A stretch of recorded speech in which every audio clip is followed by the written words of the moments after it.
Monica Hubbard, and today we are going to be talking about the fate of murderers. More specifically, what happens to them, what they deserve, what they don't deserve. I'm going to show you a picture, and it's going to be 3 images, and I'm going to ask you if you think whoever committed the crimes of these 3 pictures deserves life in prison, no parole. Okay? Pictures are a little bit graphic, just a tad. Okay, so here are the pictures. The first one is a mom and a dad dead on the floor. Second one is a lady who got beat in the head and then suffocated, which led to the bag over her head. There's like the struggle. So raise your hand. Raise your hand if you think that whoever did this deserves life in prison, no parole. Die. Okay, die.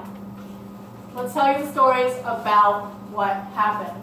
First one, the murderer's name is Jacob Indy, is how I would assume you pronounce it. He was 15 years old when he killed his mom and his stepdad. Okay? 15 years old. You gotta think about the mental capacity of a 15-year-old. Keep that in mind. He suffered years of emotional, physical, and sexual abuse from his stepdad, from his mom. Okay? Stepdad beat him all the time, and his real mom would say, you know what, you deserved it because you're such a horrible kid. This is a quote directly from Jacob's brother during like a testimony. Jacob's brother said, he would wait until we got home, oftentimes sneaking up behind me or Jacob and throwing us in the bathroom, literally taking us by the shoulders and tossing us in the bathroom, and there he would hit us across the face and body. That was in reference to their stepdad, of what their stepdad would do to them on a weekly basis. Here's a quote directly from Jacob himself in reference to his mom. One thing I wanted more than anything was somehow to earn her love. I mean, there's times she made it absolutely clear that she hated me, basically. And as a child, that was more hurtful than getting hit across the face or getting beaten. This is something he had to deal with every day, from his mom, from his stepdad. 15 years old, he had to deal with that. Next would be the other 2 pictures, which was the lady who was suffocated and beaten. 16 years old, same thing as Jacob. Years of physical, mental, emotional, sexual abuse. His stepmom would not, his biological mom would not let him do anything, would tap his phones, would cry and cry and cry to him. Direct quote from Nathan himself, okay? She's crying or something sad, so I don't like to see her cry. So I asked her what's wrong. I tried to get her to talk about whatever it was that was making her sad. And a lot of times it would involve me coming and giving her hugs and staying in bed with her and letting her unload. And a few times that involved her doing sexual things to me that she shouldn't have been doing. 16 years old, dealing with that from his biological mom. Okay, that takes a toll. Think about if you as an adult dealing with something like that, how that would take a toll on you, and you're an adult. 16 years old, your brain's not fully developed until you're 20 years old. Other people had seen what was happening to Nathan. Other parents got concerned. They reached out to social services and they said, hey, there's this kid, it's my friend's kid, there's something going on with his mom, I think you need to investigate it. They did not have the funds to deal with the teenager can help himself, is what they replied. Okay, those are their stories. Now I'm not saying, you know what, you're getting physically, emotionally abused, let's go murder your parents. No, but it happens. Is it really something that you should think about, okay? So 12% of Louisiana prisoners are serving life without parole. If you look at the graph right here, all those were young kids who committed crimes. If you look at the facts on it, which it'll pop on in a second, 90% of adolescent murders involve some kind of abuse, physical, sexual, emotional. Oftentimes, like the 2 examples I gave, a mixture of all of them, okay?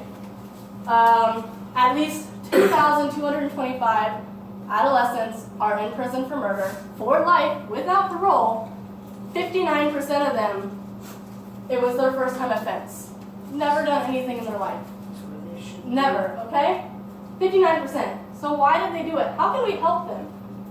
In 2012, 44 states, you didn't even have the option to give them anything other than life without parole. You did it, life without parole. Doesn't matter your environment, doesn't matter your mental state, doesn't matter anything, okay? Now it's a little bit different. They have Senate reversed it in 2012, but it's still so common for these kids to do something like this. I'm not saying you should kill somebody, it's not a thing, but it does happen because they deserve to spend the rest of their life in prison. For those in prison, ways to help them. I think they should get reevaluated. Look at what happened in their life, why they got to where they were going, etc. Have a psychologist look at them. Some of these people can be brought back into the world and rehabilitated because they didn't do it, and they're not going to do it over and over and over again. They don't have the mind of a serial killer. They did it because they were stuck. They felt like there was nothing else they could do. Okay? For the ones that are going to prison, they're in their trials or stuff like that. They just happened. You know, they don't get the right lawyers. A lot of the times their parents are dead. Not funny, but still. And nobody wants to help them. And again, a psychologist would come out and talk to them because a lot of times the reason why it happened is because the kid was too scared to come out and be like, hey, this is happening to me, I need help. So why are they going to go to trial and be like, hey, this is what was happening, I need help? They're not going to. They need a psychologist to look at them, evaluate them, talk to them, not only for the trial, so that everyone gets a broad understanding of what happened in their life, why things went wrong, why this happened, but also to help them because they've gone through something. You know, you need a psychologist to get through what you've been through. On top of that, a lot of the times when you see a kid like this and you see it on the news, the media portrays it as, oh, you know, this kid was just mad because he got grounded, and blah, blah, blah. They don't talk about what really happened. What about the people who haven't committed the crime yet? A lot of times, I worked at a daycare for 5 years. I cannot tell you how many times people have kids have gotten taken away from their moms because it seems that they're unfit to be parents. But where are they 6 months later? Back with their mom. Why? Why is it so common to take a kid from his mom because they're unfit, yet 6 months later, they're back with the mom that you just said was unfit? That should not be common. That should be rare. Why is it so common? Because of funds, because a kid needs to be with his mom, not if she is unfit to be a mom.